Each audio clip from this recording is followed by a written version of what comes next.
Brady, let's start with you. Ray, good Brady to be here. Birkenmeyer, welcome to Feet on the Street. Thank you so much. Thank you for the KLTV glass. This is great. You've worked here.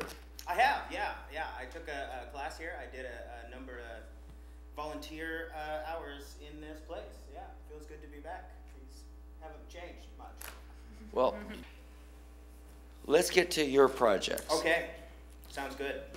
Yeah, I'm here to plug the Fort Vancouver mobile project. It's actually an ongoing project that's been going on with the National Park Service down there in Vancouver. They contracted my degree program, the DTC degree, or the DTC program, the CMDC program is what we're called now, to come up with a way to make the National Park Service more accessible to younger demographics, people who are like me on their phones all the time. And so what we've come up with is what we're calling the Fort Vancouver Mobile Project, and it's an app on your phone which you download, and it alerts you as you're actually walking through the Fort Vancouver site in real time of historically significant locations in the area.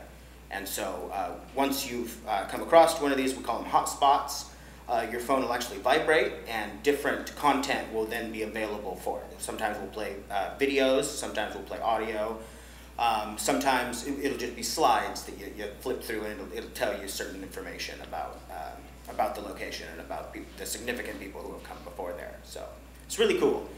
It's very exciting. And yeah, they've actually charged me with coming up with my own module, is what it's called, which is kind of a difficult term to describe, but it's something like a game. Once you've downloaded the app, you actually get to choose between which module you want to play. And so if you're at Fort Vancouver, all day, you can play all of the modules, or if you've only got a limited amount of time, you can just play one of the modules. And they've given me my own to create, which is called The Wanderings of Paul Kane. Paul Kane was an artist that came to the Fort Vancouver National Site over 150 years ago.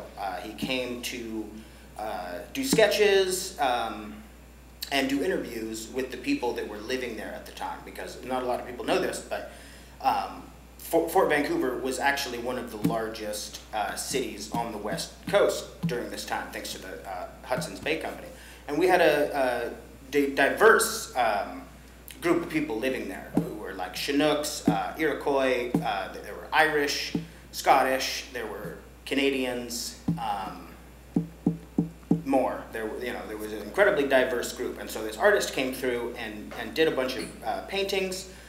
He did a bunch of interviews to kind of report back about what was going on in the Pacific Northwest at this time. And so my module, you'll actually walk through his footsteps, and in these places where he's done landscapes of Fort Vancouver or of the surrounding area, you'll actually be able to snap your own pictures in order to capture it today. And so, through my module, we'll actually continue updating what Fort Vancouver looks like, which is really what Paul Kane's message was to capture this vanishing culture. And so I'm going to try to keep that going with the Paul Kane module. So.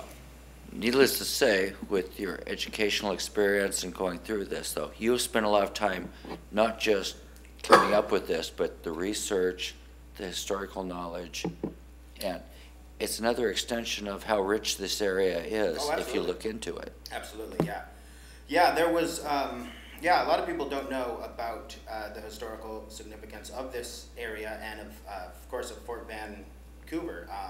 But it really is just an incredible area. A lot of very interesting history has gone on through here, and so it's kind of our mission with this Fort Vancouver Mobile Project to get larger demographics to understand that.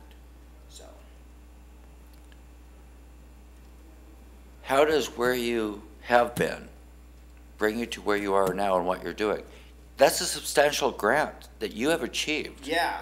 You're Yeah. part of a great team. Yes, oh, absolutely I am. Yes, Brett Opegard is our project director. Absolutely a great guy. Came up with the whole idea for the app himself, and actually then sold the idea to the National Park Service, sold the idea to WSU, which allowed them to create a class, which is how I ended up involved with the project.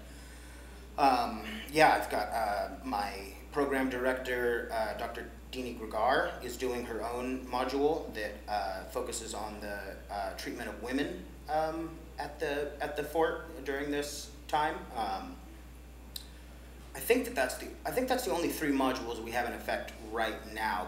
But there's this will give us infinite amounts of places to go afterwards. We'll continue building modules and doing updates for this app to continue getting new and interesting stories told. So, I just have a curiosity question.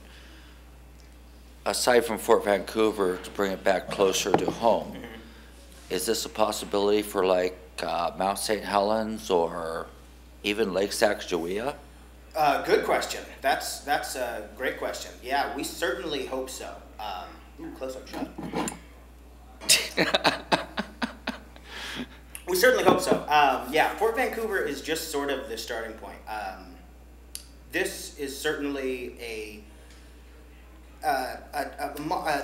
thing that can transcend different historical sites. It's an excellent way to learn history. It's entertaining, it's engaging, it's interactive. Particularly with the Paul Kane module, if we do end up getting another grant, and yet, like you mentioned, we did just get I think it was a $20,000 grant recently for the purposes of expanding this. And then here's, yeah, some slides that I worked on for the Paul Kane module. But yes, specifically with following Paul Kane, he did not just visit Fort Vancouver. He visited a number of areas around, a number of places around this area, one of which is Mount St. Helens. And yeah, he went down there, did his interviews, did his artwork. So should we get granted more money, which would always be good, yeah, I would very much like to be able to follow Paul Kane around and continue sort of continue his work of letting people know and letting them see this changing landscape of the Pacific Northwest. So yeah, these are the slides that I actually created that are being coded into the module. That is our animated ranger Greg, who's actually a real person. He's the chief park ranger of the Fort Vancouver historical site. He graciously allowed us to use his image. Pretty good likeness of him too. But yeah, so this here is representing, you have to go through a number of hotspots in order to find, you're trying to find Paul Kane's sketchbook. And so on this slide, you finally found it. And the sketchbook contains images and stories of the people who used to live at Fort Vancouver. So once you found the sketchbook, I'm not sure how quickly they're switching through these, but you'll be able to see, yeah, a number of the paintings that he did. This one is of Old Cox, who was a Hawaiian. That's Chief Kazanoff. He was the chief of the Chinook people at this time. Very important man. Dr. McLaughlin, who, you know, we have streets named after him. He actually had an ivory cane with the likeness of Kazanov carved into it. So he was a very important person at Fort Vancouver. Yeah, we'll talk about the dwellings. Is a node in the module. Kind of difficult terminology, but, and then, yeah, the landscapes. And this landscape is very cool. If you, yeah, can switch to the next slide. You'll actually, once you've seen this landscape, you'll actually be able to turn to the southeast, which I think is your left when you're actually on the site, and you'll be able to turn and look and see a very similar landscape. That's actually Mount Hood in the picture. And so when you turn and look at this spot, you'll see Mount Hood, and you'll be encouraged to snap your own picture. And then this is just it's an idea of how we're going to show people where to go next in order to find the next hotspot unlock the next story. So, All right. yeah, cool stuff.